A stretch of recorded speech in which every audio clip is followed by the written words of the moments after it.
ଆସନ୍ତୁ ଜାଣିବା କଟକରୁ ଆଜି କ'ଣ ଆସିଛି।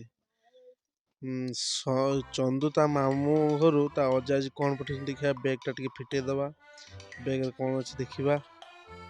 ଚନ୍ଦୁ ପୁରା ହତଛାନି ହେଇଗଲାଣି। ମାମୁଁ ଘରୁ କ'ଣ ଆସିଛି ଦେଖିବା ପାଇଁ। ତାଙ୍କ ମା ଖୋଲୁଛନ୍ତି ବ୍ୟାଗ୍‌ରୁ। ପୁରା ହତଛାନି ହେଇକି ରାଗିକି ପଳେଇ ଯାଉଛନ୍ତି। ଏବେ କଳା ପଲିଥିନ୍‌ଟା ବାହାରିଛି। ଜଣାପଡ଼ୁନି କ'ଣ ଅଛି, କିନ୍ତୁ କିଛିଟା ଗୋଟେ ଥିବ।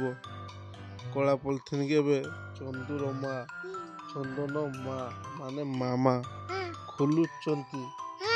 ହଁ, ଖୋଲୁଛନ୍ତି। କିଛି ଅଛି? ହଁ, ଏଇ ଅଙ୍ଗୁର ଭାଇଲା ନା କଦଳୀ। କ'ଣ କଦଳୀ ବାହାରି ସାରିଲାଣି ଏବେ। ଆଉ କ'ଣ ବାହାରିବ?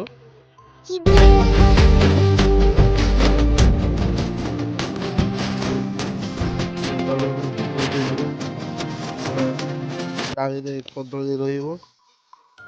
ଉପର ଥାକରେ କଦଳୀ ରହିଲା। କଦଳୀ ରହିଗଲା। କଦଳୀ ବାହାରି ସାରିଲା ଏବେ। ଆପଣମାନେ ଯଦି କଟକରୁ କଦଳୀ ଖାଇବେ ତେବେ ପୂର୍ଣ୍ଣିମା ଡମ୍ବରୁ ଭ୍ଲଗକୁ ଚ୍ୟାନେଲକୁ ସବସ୍କ୍ରାଇବ୍ କରନ୍ତୁ ଏବଂ କଦଳୀ ମନ ଇଚ୍ଛା ଯିଏ ଯେତେ ଖାଇପାରିବେ। କଟକରୁ କଦଳୀ ଫେର୍ ପୁଣି ଆହୁରି ଗୋଟେ ପଲିଥିନ୍, ନୀଳ ପଲିଥିନ୍‌ଟା ବାହାରିଛି। ଖୋଲା ହେଲା। ସେଥିରେ ନିହାତି କିଛି ବଡ଼ ଜିନିଷ ଥିଲା ଭଳିଆ ଲାଗୁଛି। ଦେଖିବା, ଟିକେ ଖୋଲିକି ଦେଖିବା କ'ଣ ଅଛି ଏଥିରେ। ଚନ୍ଦୁ ପୁରା ହତଛାନିଆ ହେଇଗଲାଣି ଦେଖିବା ନାଗି କ'ଣ ଅଛି। ଆଲୋ ଇଏ ତ କେକ୍ ଭାଇଲାଣି। ହଁ, ଆହୁରି କ'ଣ ଗୋଟେ ଅଛି। ଏଇ ମାମା ତାଙ୍କ ପଲିଥିନ୍ ଅଣ୍ଡାଳି ଦେଲେଣି। କ'ଣ ଗୋଟେ ପାଇଯାଇଛନ୍ତି ଗ୍ଲୁକୋଜ୍ ଡିବା 200 ଟଙ୍କା ମଧ୍ୟ ତାଙ୍କ ପାଖରୁ ଡମ୍ବରୁର ପଇସାଟା ନେଇ ଆସିଲେ। କାରଣ ଶ୍ୱଶୁର ଘର ସମ୍ପତ୍ତି ଉପରେ ଜମିର ଅଧିକାର ଅଛି, ସେଥିପାଇଁ ଟଙ୍କାଟା ନେଇ ଆସିଲେ। ଏବେ ପୁଣି ଆହୁରି ଗୋଟେ କ'ଣ ଅଛି ବୋଲି ଭାବୁଛନ୍ତି। ସେ ଖୋଲିବେ ନା ନାହିଁ ଚିନ୍ତା କଲେ। ଟେକି ପାରୁନାହାନ୍ତି।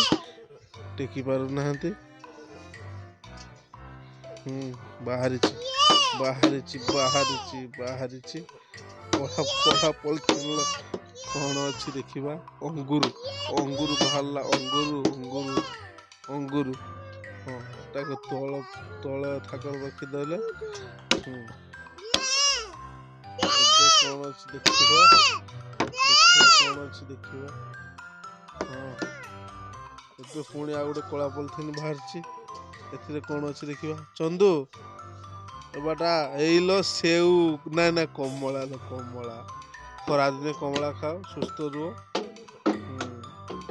ଆଉ ସେଉ ମଧ୍ୟ ଅଛି। କମଳା ଗୋଟେ ନେଇଗଲେ ଖାଇବା ପାଇଁ।